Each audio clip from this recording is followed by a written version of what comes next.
মুহাম্মাদের বাপের নাম আব্দুল্লাহ, আব্দুল্লাহর বাপের নাম আব্দুল মুত্তালিব, আব্দুল মুত্তালিবের বাপের নাম আব্দে মান্নাফ, আব্দে মান্নাফের বাপের নাম হাশেম, হাশেমের বাপের নাম কুসাই, কুসাইয়ের বাপের নাম কিলাব, কিলাবের বাপের নাম মুররা, মুরার বাপের নাম লুবাই, লুবাইয়ের বাপের নাম কাব, কাবের বাপের নাম গালিব, গালিবের বাপের নাম ফিগির, ফিগির থেকে কুরাইশ বংশ এসেছে।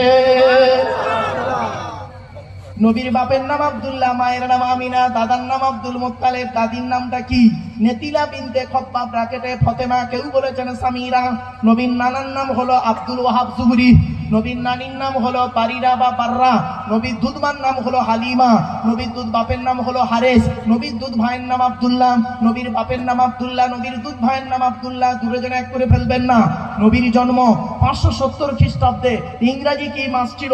29 আগস্ট। আরবি মাস ছিল রবিউল আউয়াল মাস। 12 তারিখ, মতান্তরে 9 তারিখ, সোমবার শবে সাদেকের সময় আরবের মক্কা নগরে কুরাইশ বংশ নবীর জন্ম।